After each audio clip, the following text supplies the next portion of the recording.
After burner चलाते ही thrust लगभग 50 से 70% बढ़ जाता है। लेकिन इसका एक ड्रॉबैक भी है, आफ्टर बर्नर बहुत ज़्यादा मात्रा में फ्यूल कंज्यूम करता है क्योंकि एक टर्बो फैन एक रॉकेट बन चुका होता है। इसका एक और ड्रॉबैक है कि इसकी वजह से बहुत ज़्यादा गर्मी भी पैदा होती है और लिटरली प्लेन एक पेट्रोल पीने वाला राक्षस बन जाता है।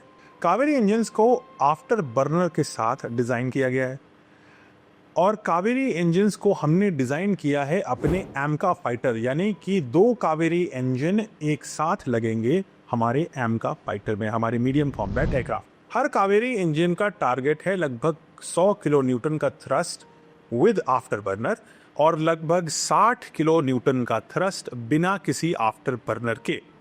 अगर हम इसे कंपेयर करें राफेल से, तो राफेल में लगा हुआ saffron M88 engine without after burner लगभग 50 किलो न्यूटन यानी कावेरी इंजन से थोड़ा सा कम थ्रस्ट देगा और विद आफ्टर बर्नर वो लगभग 75 किलो न्यूटन का थ्रस्ट देता है, जो भी हमारे कावेरी इंजन से थोड़ा सा कम होगा। यानी कावेरी इंजन एमका फाइटर को राफेल से भी स्ट्रांग बना देगा।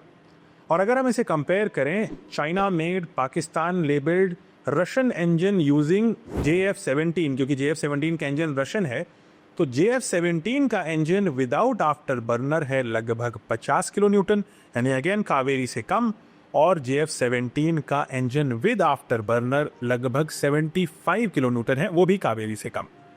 और अगर अब हम कंपेयर करें हमारे एमका की US एयरफोर्स के F-35, ये उनकी शान है F-35 से हमारे आने वाले एमका फाइटर की, एमका फाइटर में 2 कावेरी इंजन लगेंगे यानी उसका आफ्टर बर्निंग थ्रस्ट जो होगा 100x2 यानी 200 किलो न्यूटन का होगा और बिना आफ्टर बर्निंग यानी क्रूजिंग थ्रस्ट जो होगा वो होगा 60x2 यानी 120 किलो न्यूटन का।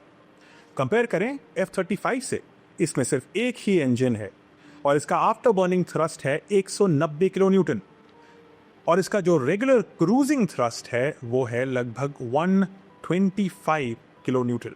यानी हमारा एमका जो भारत में बना हुआ भारत के कावेरी इंजन से लेस होगा, वो अमेरिका की शान F-35 से बेहतर आफ्टर बर्निंग थ्रस्ट रखेगा और इसकी क्रूज थ्रस्ट लगभग बराबर होगी। यानी इसका मतलब ये होगा कि हमारा कावेरी इंजन दुनिया का गोल्ड स्टैंडर्ड होगा। अमेरिका और रशियंस और फ्रेंच, ये 3 कंट्रीज ही सबसे अच्छे फाइटर जेट इंजन्स बनाती हैं और इन तीनों के कंपैरिजन में कावेरी इंजन थोड़ा सा बेहतर ही होगा।